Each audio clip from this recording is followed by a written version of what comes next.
My dad looked straight at me across the long mahogany dinner table, his voice cutting through the clinking glasses like a whip. "If you can't handle my golden boy's jokes, just pay and leave." The words landed like a slap across my face, but before I could even process them, Daniel leaned in with that smug smirk I had hated since childhood. "Yeah, Maya don't take life so seriously," he mocked, and then, as if to punctuate his words, he jabbed his elbow into my shoulder hard enough to make my wine glass rattle. The sharp sting shot down my arm, and I felt my body stiffen. Gasps rippled faintly from nearby tables, but at our table, Richard's expression was stone. Lorraine's painted lips curved in a satisfied smile, and Daniel sat back with his arms wide as if he owned the room. "Relax, sis," he added, voice dripping with false charm. "It's just a joke." My chest heaved. Blood roared in my ears. For 28 years, I had swallowed these so-called jokes, endured the smirks, the shoves, the endless chorus of "don't be so sensitive." Tonight, something inside me snapped. My chair screeched against the polished floor as I rose. The sound was loud, jagged, impossible to ignore. Heads turned. Forks froze mid-air. Daniel tilted his head back, chuckling like he had already won. "She's really doing it," he murmured to no one in particular.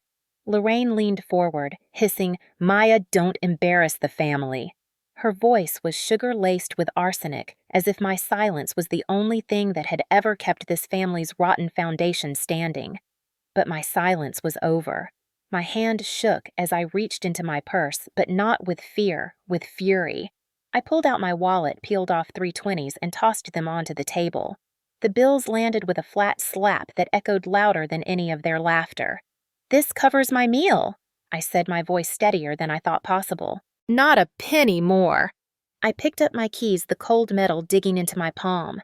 My father's eyes narrowed. For the first time, I saw uncertainty flicker behind his mask of authority. "Sit down," he barked, but there was a crack in his voice, a fracture I had never heard before. "Don't be dramatic." Dramatic! That word again used to crush me into silence. My lips curled into something between a smile and a snarl. "Standing up for myself isn't drama." I said each word, deliberate, sharp. "But you'll learn all about drama soon enough." Daniel's smirk faltered. The waiter froze by the doorway, holding his tray like a shield. Guests whispered, some openly staring. The air was electric, a storm ready to break. I turned and walked, heels striking the floor like hammers. With each step, I felt the weight of years, years of bruises disguised as jokes, tears dismissed as overreactions fall away. At the glass doors, I paused, looked back once, and locked eyes with my father. His jaw clenched, his grip tight on his wine glass, but there was no mistaking the shift. For the first time, he knew I wasn't bending anymore. I pushed the door open, stepped into the night, and the cool air hit me like baptism. My heart thundered, my hands trembled, but I wasn't weak. I was free. Behind me, muffled through the glass, I heard Lorraine's sharp hiss, Daniel's mocking laugh, Richard's bark, chaos unraveling without me there to absorb it. My phone buzzed in my bag, angry words lighting the screen. "Dad, come back now." Lorraine, "Don't act childish." Daniel, ha ha ha. "You're pathetic." I stared at the glowing screen, bile rising in my throat, then shoved it back into my bag. They didn't deserve my reply. Not anymore. I lifted my chin to the night sky, whispered through clenched teeth. "No more. They think tonight was a scene. Tonight was just the opening act. They wanted me gone. Fine, I'll go. But when I come back, it won't be to beg. It will be to burn every illusion they've built and make them choke on their own cruelty. This time, I'll make sure the whole world watches." And as I walked toward my car, the keys biting into my hand, the vow seared itself into me like iron. They had always believed I was too weak, too soft, too sensitive. They were about to learn just how dangerous sensitivity becomes when it finally breaks free. I should tell you who I am before you think I'm just another angry woman storming out of a fancy restaurant. My name is Maya. I'm 28 years old, and for the past 6 years, I've been teaching art at a community high school in Dallas. My students know me as the teacher who lets them smear paint across canvases until their souls speak the one who stays late after class to make sure a kid who can't afford supplies still gets to create. It's not glamorous, it's not high-paying, but it's mine. Art saved me when I was a teenager trapped inside a house that looked perfect on the outside but was a battlefield behind closed doors, and I promised myself I'd give kids what no one ever gave me: a place where their voices mattered. My family, of course, never saw it that way. My father, Richard, 60 years old, a corporate executive who measures worth in dollars and titles, never forgave me for not following in his footsteps or at least marrying someone who did. To him, success is a sharp suit, a fat paycheck, and a name people respect at country clubs. My brother Daniel, 32, his golden boy made that dream come true. Daniel became a lawyer, the kind who knows how to charm a jury with a smile while gutting people behind the scenes. He was always Dad's pride, the chosen one. The one who could do no wrong, even when wrong was all he ever did. And then there's Lorraine, my stepmother, who married my dad after my mother died when I was 12. Lorraine slid into our lives with her perfect hair and her sharper-than-glass tongue. To the outside world, she was gracious, elegant, supportive. To me, she was the warden of a prison I couldn't escape, the woman who whispered in my father's ear that I was too emotional, too weak, too ungrateful. She perfected the art of gaslighting, always smiling while twisting the knife. My earliest memories of Daniel are fists and laughter. When I was 8 and he was 12, he pushed me off my bike and I skinned my knees so badly I couldn't walk without limping. When I cried, he told me to toughen up. When I went to Dad just chuckled and said, "He's just teasing you, Maya. Don't be so sensitive." When I was 14, Daniel slammed my sketchbook shut during dinner, mocking the drawings I had poured my heart into. Lorraine smiled and said, "Oh, honey, maybe you should try something more practical. Art doesn't pay the bills." Dad nodded in agreement, adding, "Your brother will make this family proud. You should learn from him." It never ended. Every milestone of my life was shadowed by their scorn.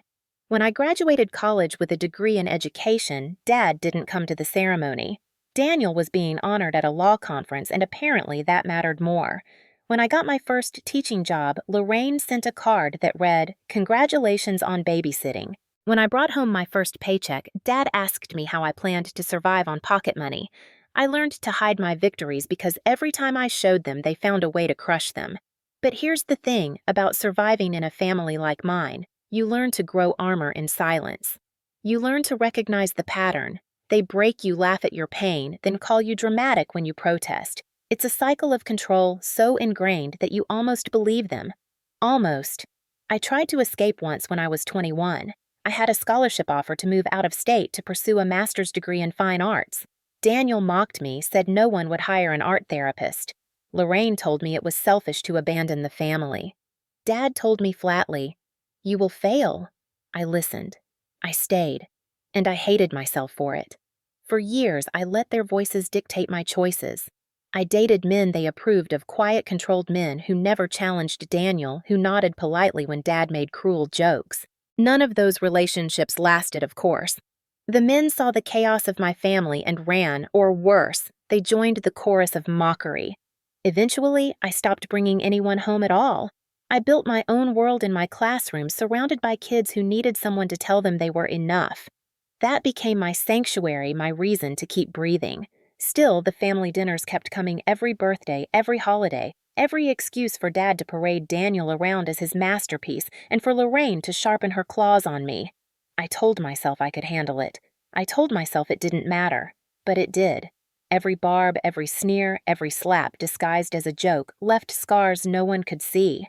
And every time I walked into that house, I felt 12 years old again, small, powerless, trapped. By the time I hit 28, I had stopped hoping they would ever change. What I didn't realize was that change was going to come from me. The night at the restaurant wasn't just a fight. It was the culmination of years of quiet rage building inside me, a storm gathering strength with every wound I had swallowed. I didn't plan it, but when my father looked me in the eye and told me to pay and leave, it was like a switch flipped.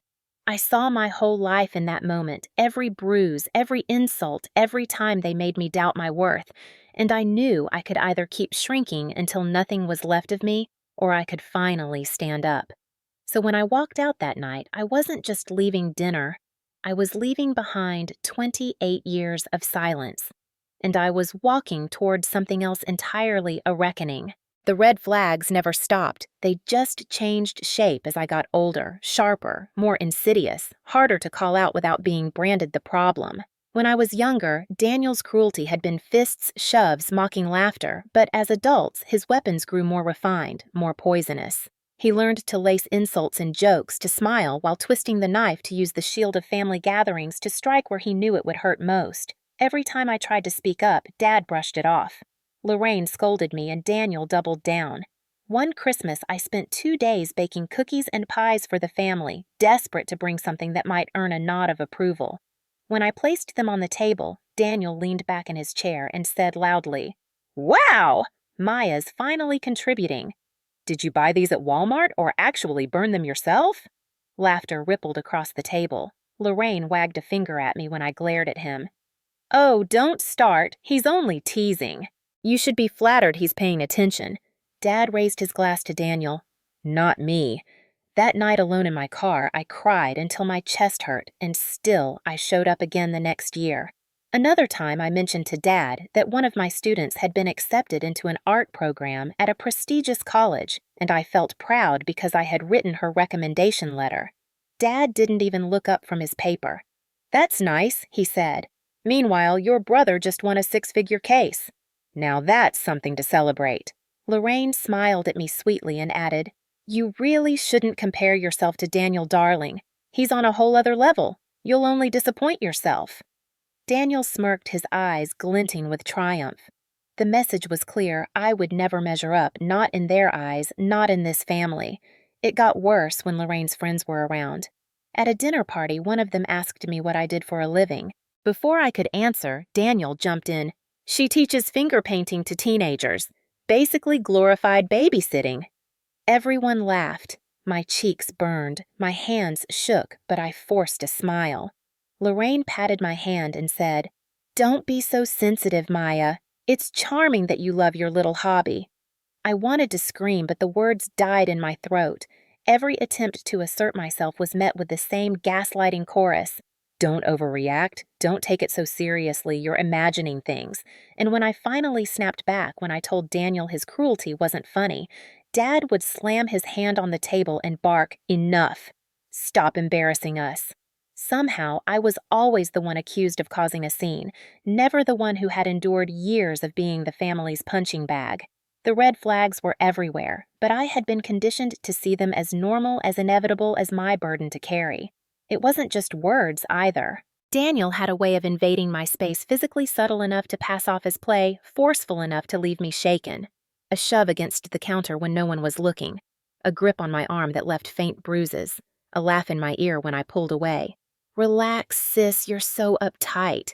When I told Lorraine, she smiled thinly and said, "Boys will be boys." "You should learn to joke back. You're too serious." Dad didn't even pretend to care. "Stop making mountains out of molehills. Your brother is just trying to bond with you." Bond. That word tasted like poison. Every time I entered that house, I felt like prey walking into a cage waiting for the lion to pounce while the zookeeper cheered him on. And yet I kept going. I told myself family mattered. I told myself it was easier to endure than to fight. But with every dinner, every party, every so-called celebration, my tolerance wore thinner. The pattern was always the same. I'd walk in hopeful, maybe this time would be different. Daniel would land the first jab, Lorraine would cloak it in a smile, Dad would back him up, and I'd leave with fresh scars invisible to the world. I remember one Thanksgiving when I brought a boyfriend named Aaron. He was kind, gentle someone who saw me, really saw me. I thought maybe having him there would make them behave. Instead, Daniel spent the evening making crude jokes about how desperate I must have been to find someone willing to date me. Lorraine whispered to Aaron just loud enough for me to hear, "You must be very patient to handle her moods." Dad raised a toast to Daniel's success at work and ignored Aaron completely. By the end of the night, Aaron squeezed my hand and whispered, I don't know how you live with this. A week later, he was gone. He said he cared about me but couldn't handle my family. I didn't blame him. Who could another red flag, another piece of my life destroyed by their cruelty? These weren't isolated moments. They were a pattern, a cycle, a script my family followed with devotion. Daniel was the star dad, the director. Lorraine, the prompter, and I, the designated fool. Their golden boy shone brighter with every insult he hurled at me, and my silence was the stage that allowed his light to blind the world. But silence only works if it's absolute, and somewhere inside me, a voice was growing louder, sharper, refusing to be silenced anymore. I began to notice the cracks. Daniel drank too much at gatherings, his mask slipping into arrogance. Lorraine's smile grew tighter when people praised me instead of him. Dad's voice trembled when I pushed back even slightly. The illusion of perfection was fragile, and for the first time I realized I had power. The red flags weren't just signs of my suffering, they were clues to their weakness, and I started collecting them like ammunition. I didn't know it yet, but those red flags would become my arsenal. And when the moment came, I would use every single one of them. The worst part about living in the shadow of my father and his golden boy wasn't the insults delivered in private, it was the way they used public spaces to amplify my humiliation, turning every family gathering into a stage where I was cast as the weak, laughable daughter who could never measure up. It began slowly at birthdays and holidays. Small jabs slipped between toasts and polite laughter. But as the years passed and Daniel's career soared, the cruelty escalated into something shameless, something they didn't even bother to hide anymore.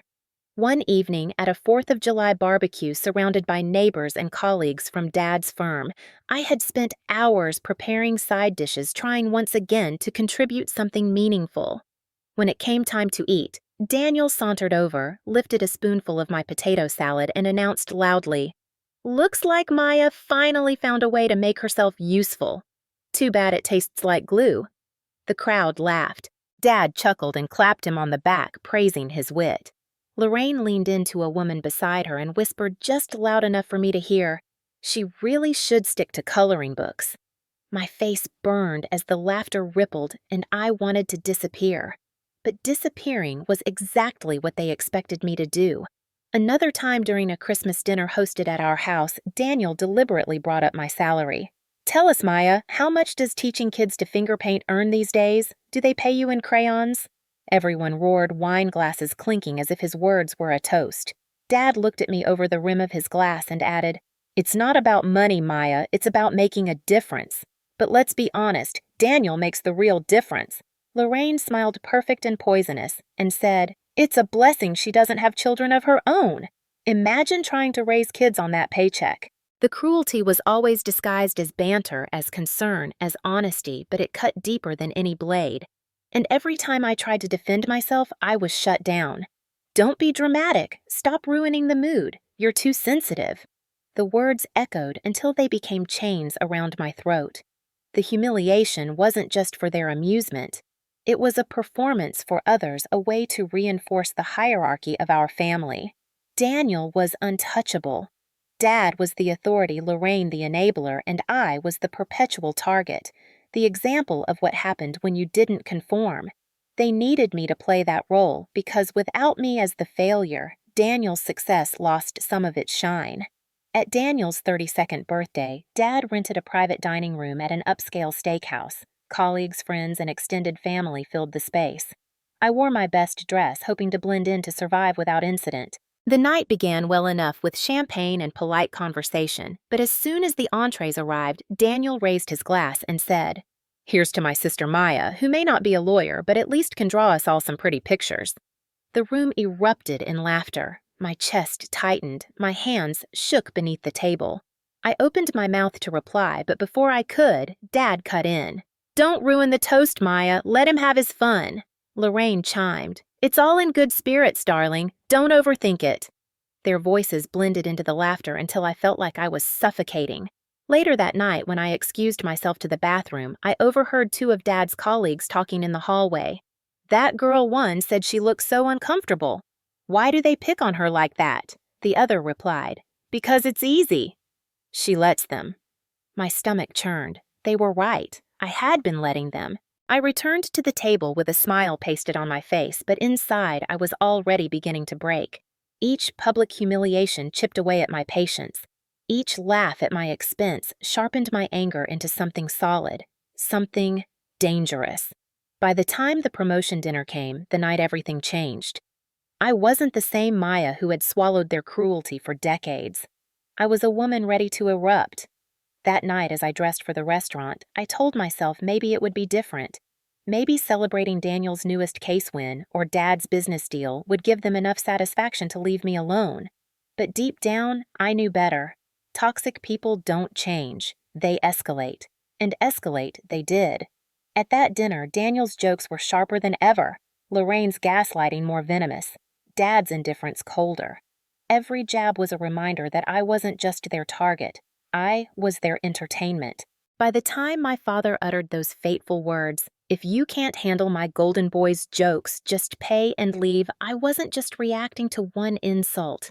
I was reacting to years of degradation, to a lifetime of being stripped down in public and told it was my fault for feeling the pain. Walking out that night wasn't impulsive. It was inevitable.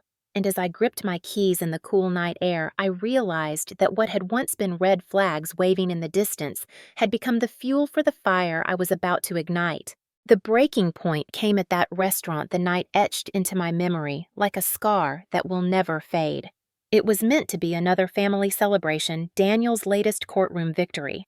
Another excuse for Dad to parade his golden boy like a prize stallion, another chance for Lorraine to orchestrate the performance of perfection. I had told myself I would survive it, that I would smile, sip my wine, and leave quietly when the night was over. But from the moment I sat down, I knew survival was no longer enough. The evening began with Daniel boasting about his latest case, how he had dismantled his opponent in court, how the judge had praised his brilliance. Dad beamed with pride, clapping him on the shoulder as if Daniel had just saved the world. Lorraine leaned in with her painted lips and said, "We are so blessed to have such a son." Then she turned to me, her smile tight, her eyes glinting. "And of course, we have Maya too, our creative spirit." The table chuckled politely as if her words weren't meant to diminish me, but the sting was sharp. When the appetizers arrived, Daniel wasted no time. "Maya, did you finally figure out how to pay your bills? Or are you still living paycheck to paycheck? Maybe you should sell your doodles on the street corner. Could make a decent tip jar." He laughed at his own joke, a deep, cruel sound that made my stomach clench.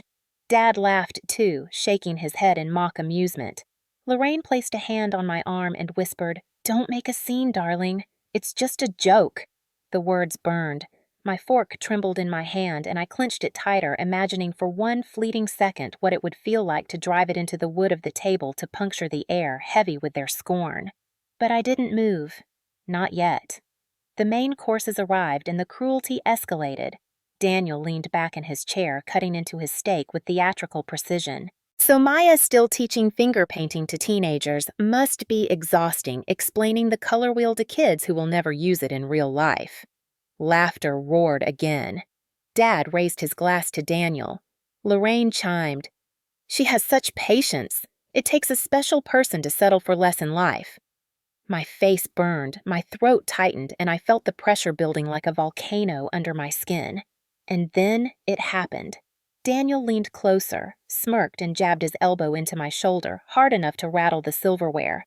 "Don't pout, sis. Lighten up. Life's a joke. You're just the punchline." My father's eyes locked on mine, cold and unwavering. "If you can't handle my golden boy's jokes, just pay and leave." Silence. The words hung heavy, suffocating. The room seemed to freeze. For a second, I couldn't breathe. 28 years of swallowed pain, of fists and sneers, of gaslighting and humiliation, all collided inside me like a storm breaking free. My heart thundered. My hands shook, but I wasn't afraid. I was done. I shoved back my chair, the screech cutting through the silence like a blade. The entire restaurant turned to look. Daniel smirked, expecting me to collapse, expecting tears, expecting surrender. Lorraine hissed, "Maya, sit down. Don't embarrass us." But my silence had ended. I reached into my purse, pulled out my wallet, peeled off 3 20s, and slammed them onto the white tablecloth. "This covers my meal," I said, my voice steady, sharp. "Not a penny more." Gasps rippled across the room. Dad's jaw tightened, his face pale. Daniel opened his mouth, but for once, no words came. I picked up my keys, the cold metal biting into my palm, and straightened my spine. "You think standing up for myself is dramatic?" I said, my voice carrying farther than I intended, echoing across the dining room. "Then get ready, because you haven't seen dramatic yet." The room was silent, a sea of faces watching, waiting. I turned on my heels, striking like gunshots against the polished floor. Each step was freedom. Each step was fire. At the door, I paused and looked back. My father's face was a mask of rage and disbelief. Daniel's smirk finally faltering. Lorraine's painted smile trembling at the edges.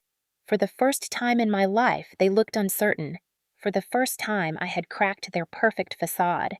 I pushed open the door, stepped into the night air, and the cool wind hit me like a cleansing wave. My phone buzzed furiously in my bag, messages piling up, but I didn't look. I didn't need to. I already knew what they would say. Demands, insults, pleas. None of it mattered anymore. I stood in the parking lot, heart pounding, breath sharp, and whispered into the darkness. "No more. You wanted me gone. You've got it. But you'll regret the day you told me to leave, because I will come back. And when I do, I'll bring the truth with me. I'll bring the fire you lit. And I'll make sure everyone sees you burn." The vow seared itself into me, burning hotter than any wound they had ever given. It wasn't just a promise, it was destiny. The night did not end when I stepped out of that restaurant. It only shifted into another battlefield, one where their weapons were words on a screen, frantic calls, and desperate attempts to claw me back into the role I had just rejected. By the time I reached my car, my phone was vibrating like it had a life of its own. I slid into the driver's seat, hands still trembling from adrenaline, and glanced at the screen. 20 missed calls already, 10 new messages blinking in angry succession. The first was from Dad. "Come back right now. Do not embarrass us further." Then Lorraine. "Stop acting childish. You're making a fool of yourself." Then Daniel, the golden boy himself. "Ha ha ha ha. You're pathetic. You think anyone cares about your little tantrum? Get back in here and pay the bill like an adult."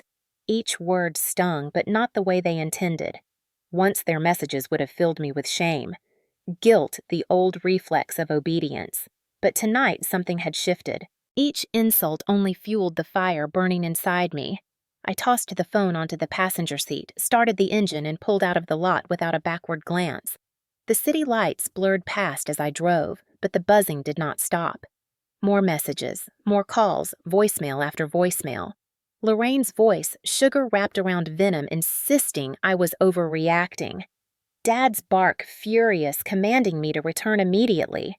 Daniel's mocking laughter promising that I would crawl back just like always. But the farther I drove, the easier it became to ignore. With each mile, the weight on my chest lifted, replaced by something I had not felt in years, clarity. By the time I reached my apartment, my phone had nearly 100 notifications. I left it face down on the counter, grabbed a glass of water, and sat on the couch in silence. The quiet was deafening after the storm, but it was beautiful. For the first time, I wasn't surrounded by their voices. For the first time, I had chosen myself. That night, I barely slept. The messages kept coming, their desperation growing as the reality of the bill set in. They had ordered like royalty steaks and seafood and overpriced wine, confident that I would absorb the cost as usual. Without me, the check must have been monstrous. Around midnight, a new wave of texts arrived. "Lorraine, do you realize how much you humiliated us? People were watching. Dad, you will pay for this. You will regret what you did tonight. Daniel, you think walking out makes you strong. It makes you a joke. You can't survive without this family." My stomach churned, but I did not reply. Instead, I opened a blank notebook and began to write, pouring every detail of the night onto paper, every word, every gesture, every time they tried to tear me down. It wasn't just journaling. It was evidence. Evidence of the pattern I had endured my whole life. Evidence I knew I might need when the storm truly broke. By morning, my phone was practically convulsing. I finally picked it up, scrolling through the barrage of messages. Lorraine begging one moment, berating the next. Dad oscillating between threats and orders. Daniel sending laughing emojis, cruel memes, one message reading, "You'll come back. You always do." But this time I wouldn't. I got dressed, packed a bag, and drove to my friend Alex's apartment. Alex had been my anchor since college, the one person who knew the truth about my family. When she opened the door and saw my face, she didn't ask questions. She just pulled me into a hug and said, "Finally." Sitting in her living room, I read her the messages, showed her the voicemails, replayed Daniel's sneering voice. She listened quietly, her jaw tightening, her fists clenching. "Maya," she said, "finally, this isn't just toxic. This is abuse. And you don't fight abuse by going silent. You fight it by exposing it." Her words struck me like lightning. Expose it. For so long, I had been their dirty little secret, the scapegoat hidden behind closed doors, the one they could tear apart without consequence. But now they had humiliated me in public. They had drawn first blood in front of strangers. Maybe it was time to let the world see them for who they really were. That day, as I sat in Alex's apartment with the morning sun streaming through the blinds, I made a decision. I would not crawl back. I would not apologize. I would not let them spin the story. I would gather everything I had, every message, every witness, every memory, and I would turn it into a weapon. Because if they wanted me gone, if they wanted me silent, they had chosen the wrong daughter. They thought last night was an embarrassment. They had no idea what was coming. That night at the restaurant had not been an ending. It was the beginning of their unraveling, and I was going to make sure of it. The morning after that dinner, while my father, Lorraine, and Daniel scrambled to contain their embarrassment, I began planning my counterattack. I had spent years absorbing their cruelty, convinced that silence was survival. But now I saw silence for what it truly was, a weapon they had trained me to wield against myself. If I wanted freedom, if I wanted justice, I had to shatter that silence and turn it against them. I began by cataloging everything. The notebook I had started the night before grew quickly, page after page, filled with memories, specific dates, exact words, the times Daniel had shoved me into walls, the times Dad had dismissed my bruises as clumsiness, the times Lorraine had twisted my words into lies. I scrolled back through years of messages, screenshotting every jab, every insult disguised as advice, every moment they revealed who they really were. The more I collected, the more I realized I had an arsenal, and I wasn't going to keep it hidden anymore. Alex was the first person I showed. She read through the screenshots, listened to the voicemails, and when she looked up at me, her eyes burned with the same fury that lived in my chest. "Maya," she said, "this isn't just family drama. This is a pattern of abuse. You need to put this out there. People need to see." The idea terrified me. Airing my family's cruelty in public felt like stripping myself bare, inviting judgment from strangers. But hadn't they already judged me 1,000 times? Hadn't they already humiliated me in front of anyone who would listen? Why should I protect them when they had never protected me? That night with Alex by my side, I drafted a post.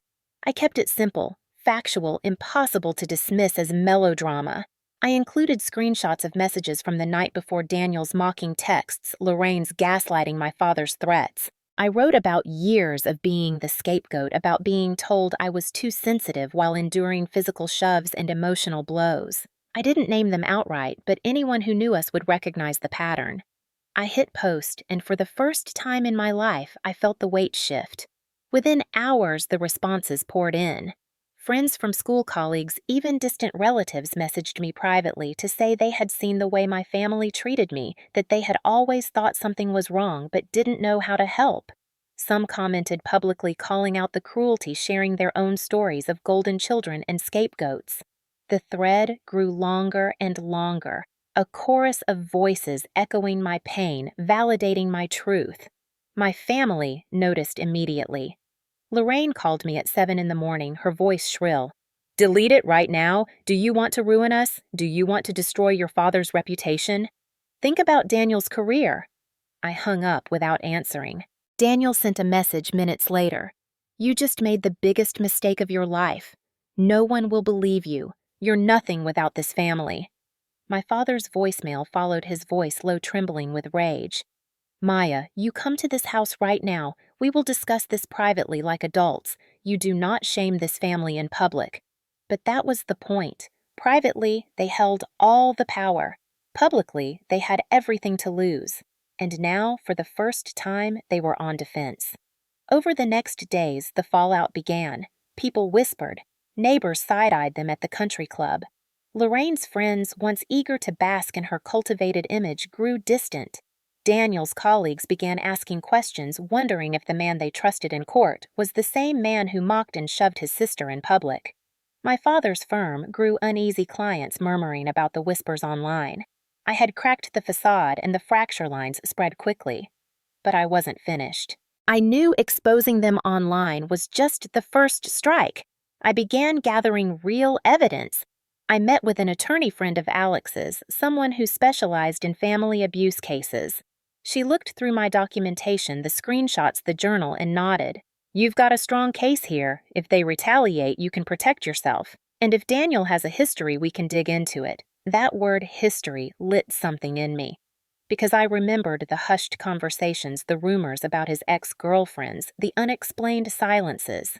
I reached out to one of them, a woman named Claire, who had dated Daniel years ago. At first, she was hesitant, but when I explained what I was doing, her voice shook as she admitted he had been abusive to her, too, controlling, mocking, even violent. He had shoved her once against a wall so hard she bruised, then laughed and told her to toughen up. When she tried to tell people, no one believed her because Daniel was the golden boy. Her story matched mine like a mirror, and with her permission, I added her testimony to my growing arsenal. With every new piece of evidence, with every ally who stepped forward, my family's power crumbled. Alex helped me organize everything, compiling it into timelines, witness statements, screenshots. "You're building a case not just in court," she said, "but in the court of public opinion. And once people see the truth, your father, Lorraine, and Daniel won't be able to hide behind their lies." My phone buzzed constantly with their fury. Lorraine begging 1 minute, threatening the next. Dad insisting I was destroying the family. Daniel alternating between mocking and rage. But for once, I wasn't shrinking. I wasn't apologizing. I was preparing. They thought they could silence me with shame. They thought I would bend, as I always had. But they had underestimated what happens when the scapegoat refuses to play the role anymore. I wasn't just standing up for myself. I was declaring war, and this time I wasn't fighting alone. The collapse of my family's carefully constructed empire of lies did not come in a single strike. It came in waves, each one stronger than the last, until the image of perfection they had clung to shattered completely. The first crack appeared when Claire Daniels' ex decided she had carried her silence long enough. She reached out to a journalist she knew and told her story not anonymously, but openly naming Daniel, describing his abuse, and pointing to my post as proof that she wasn't alone. The article hit the local news within days. The headline was, "Brutal Golden Boy Lawyer Accused of Abuse by Sister and Former Girlfriend." Suddenly, the whispers became a roar. Daniel's firm released a statement claiming they were investigating, but the damage was already done. Clients began pulling cases, unwilling to be associated with a man whose charm in court masked violence in his personal life. My father's phone started ringing non-stop, but not with congratulations or business offers. Reporters were calling. Colleagues were demanding explanations, and investors were reconsidering deals. Lorraine tried to hold the line, flooding Facebook with carefully crafted posts about family unity and loyalty, but the comments section turned against her almost immediately. People dragged up her own words from my screenshots, her gaslighting laid bare for the world. The mask of gracious stepmother slipped, revealing the venom beneath. The backlash was swift, and she found herself ostracized from the very social circles she had spent decades cultivating. The invitations dried up. The country club revoked her membership after members complained. Her friends stopped answering her calls. She had built her identity on appearances, and without them, she was nothing. For my father, the collapse came in his boardroom. A man who had built his reputation on control, composure, and leadership now faced a storm he could not command.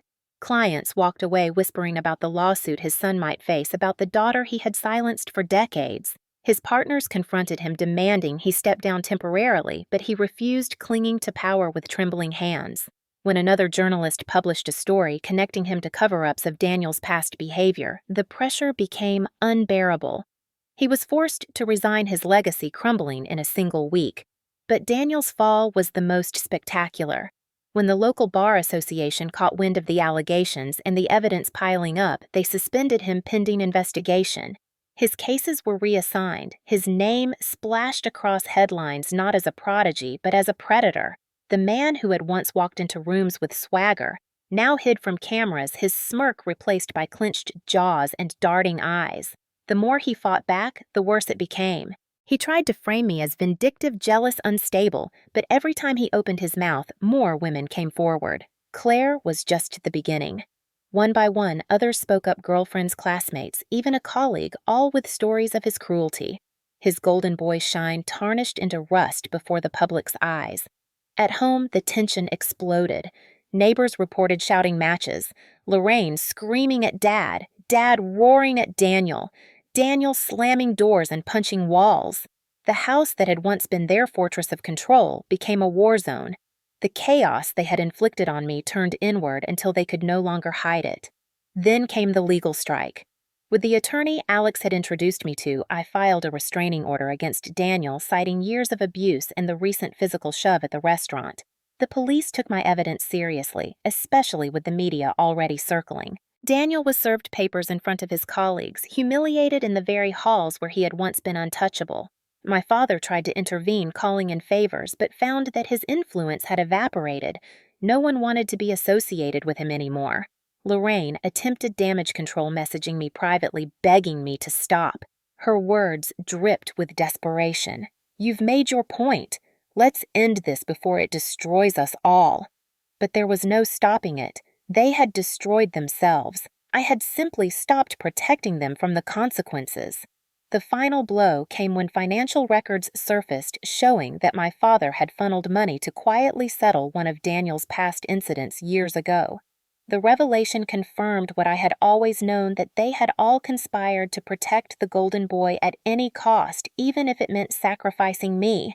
The scandal detonated across news outlets. The once respected Richard branded as corrupt, his wife complicit, his son disgraced. Within a month, Daniel was suspended indefinitely. My father was unemployed and shamed, and Lorraine had been abandoned by her friends, her name synonymous with gaslighting cruelty. I watched it unfold, not with glee, but with a cold clarity. They had laughed at me, dismissed me, shoved me into silence, and now the world was laughing at them. Justice was not always swift, but when it came like a hammer. And they had invited the strike themselves. When the dust finally settled, when the headlines faded from front pages, and the whispers in the neighborhood quieted, the ruins of my family stood in stark contrast to the peace I had carved out for myself. Daniel, once the untouchable golden boy, now walked with the weight of suspension hanging over him like a noose. The Bar Association's investigation had not gone away. It deepened, pulling out every ugly detail of his past. The restraining order remained in place. His colleagues distanced themselves, his friends abandoned him, and the smug grin he had carried like armor disappeared. Last I heard, he was holed up in a small apartment drinking too much, lashing out at anyone who dared confront him. His fall was not just professional, it was personal, and the isolation that he had forced on me for decades had come home to him like a curse. My father's legacy was gone. Richard, the man who had once commanded boardrooms with his booming voice and unshakable authority, was now whispered about in those same circles as the executive who covered up abuse for his son and allowed his family to rot from the inside. His resignation had been labeled temporary at first, but within months it was permanent. Partners he had once called allies refused his calls. Former clients crossed the street to avoid him. At home, he was a ghost of himself, pacing rooms that echoed with the emptiness of lost respect. Lorraine's downfall was crueler in its own way. She had thrived on appearances on dinner parties and charity events, where she could parade her elegance, but once the mask cracked, her kingdom of glass shattered. The women who had once sipped cocktails with her now whispered about her gaslighting her complicity the way she had twisted her stepdaughter's pain into entertainment. The country club rescinded her membership charity boards, quietly asked her to step down, invitations vanished. She tried to rebuild online posting smiling photos, but the comments were merciless, dragging up her past words, mocking her empty apologies. For someone who lived for reputation exile was a death sentence. And me. For the first time in my life, I was free. I moved out of the small apartment where I had hidden for years and into a bright space filled with canvases and sunlight. I poured my fury, my grief, my resilience into my art, creating pieces that bled color and truth. I exhibited at a local gallery, and to my shock, people came. They saw not just the paintings, but the story behind them. Survivors of toxic families stood in front of my work with tears in their eyes, telling me they felt seen, that my story was theirs too. I began speaking publicly not just through art, but through words at schools and community centers, telling anyone who would listen that silence is the abuser's favorite weapon, that standing up might feel like burning your world down. But sometimes the world you burn is the cage you were trapped in. I built a new family too, not of blood, but of choice. Alex remained my anchor, unwavering, and together we founded a small nonprofit for young women escaping abusive households, giving them resources, a voice, a place to begin again. Claire joined us, her bravery in speaking out against Daniel, turning into a passion for helping others break their silence. Slowly, piece by piece, I stitched together a life that was mine, untouched by Richard's commands, Daniel's cruelty, or Lorraine's manipulations. Healing was not instant.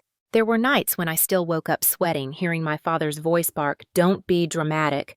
Nights when I still felt Daniel's shove on my shoulder. Lorraine's poison disguised as sweetness.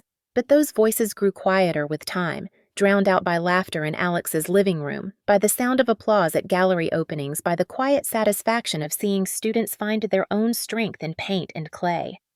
The final time I saw my father was unplanned. I was leaving the grocery store when he appeared in the parking lot, older, smaller shoulders hunched under invisible weight. For a moment, he looked at me as if expecting me to crumble to fall back into the role he had written for me. But I didn't. I met his gaze steady and unflinching, and in that silence he seemed to realize what he had lost. He opened his mouth as if to speak, but I walked past him, keys in hand, not slowing, not bowing. That was the real ending, not in a courtroom or a headline, but in the quiet refusal to ever give them power again. People sometimes ask if I regret it, if I regret tearing down my family's reputation so publicly, if I regret the scorched earth I left behind. My answer is always the same. I don't regret exposing the truth. I regret every year I stayed silent, every tear I swallowed, every moment I believed I was the problem. But those regrets are behind me. What matters now is the future, a future where my story is not a cautionary tale, but a weapon for others to wield. Toxic families thrive in silence, but when you speak, when you stand, when you refuse to be their scapegoat any longer, you don't just save yourself, you light a fire that can save others too. That is the lesson I carry, the truth. I carve into every canvas, every speech, every breath. My father said if I couldn't handle his golden boy's jokes, I should pay and leave. I did. And in leaving, I found myself. And in finding myself, I burned their lies to ash.